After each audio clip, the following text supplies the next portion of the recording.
Olá, seja bem-vindo a mais um vídeo no nosso canal Lição da Escola Sabatina Online.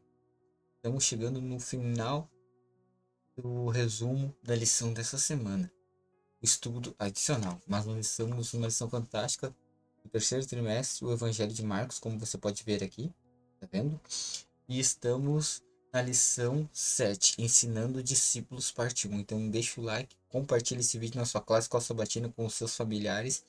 E, se possível, se inscreva no canal se você não é inscrito para ajudar esse conteúdo a chegar a mais pessoas e a gente falar a respeito da palavra de Deus, da forma como tem que ser falada e irradiar luz e trazer a verdade a respeito do tempo do fim e dos sinais que o nosso Cristo nos deixou, mas principalmente nesse trimestre, nos ensinando a respeito de quem Jesus era e na segunda parte do trimestre, nos ensinando o papel do discipulado e de como Jesus tem nos ensinado a sermos melhores cristãos e como ser influência na vida dos outros.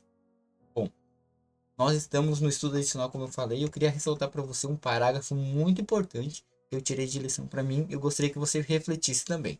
Presta atenção. A humildade precede a honra. Para ocupar um elevado cargo diante de seres humanos, o céu escolhe o obreiro que, como João Batista, assume posição humilde diante de Deus. O discípulo mais semelhante às crianças é o mais eficiente no trabalho para Deus. Desejado a todas as nações. Página 349.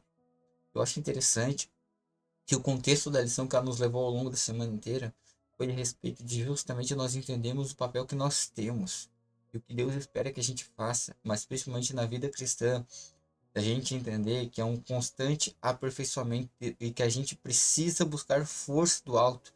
E por mim só eu não tenho poder e influência nenhuma. Eu tenho que buscar constantemente a influência de Deus na minha vida. Eu tenho que viver uma vida cristocêntrica, menos eu e mais Cristo. E a isso nos leva, que eu gostaria muito de compartilhar com você e da gente refletir a respeito de três perguntas fundamentais, meu irmão e minha irmã. Para você que estudou a lição, para você que não estudou, para você que chegou nesse vídeo agora ou está conhecendo hoje o nosso canal. Mas essas três perguntas, elas são a base do que a gente estudou ao longo da semana e são o fechamento da lição. Está ali, ó, perguntas para considerar. A primeira pergunta é, que eu separei no caso. Qual o equilíbrio entre a experiência da comunhão com Cristo no topo da montanha e a experiência de serviço às necessidades dos outros? Ali a gente viu no contexto da lição que Jesus estava no Monte da Transfiguração ali com os discípulos escolhidos, com três ali, mas Jesus teve um contato especial ali com Elias e com Moisés.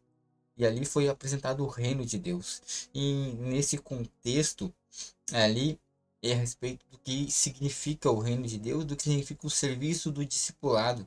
Jesus estava ensinando para aqueles discípulos a respeito do que precisavam ser feito, mostrando os sinais que decorreriam daquela ação, de que ele seria o sacrifício, de que João Batista foi o profeta representando Elias, como eles haviam imaginado, mas no contexto principal também centralizando é a fé em Deus, porque o homem que estava no decorrer da história ali, que nós estamos reformulando essa pergunta, ele foi a Jesus e falou: se o Senhor puder fazer alguma coisa pelo meu filho endemoniado, nós precisamos crer e se envolver e entender que Deus tem nos chamado a ter responsabilidade com as coisas eternas.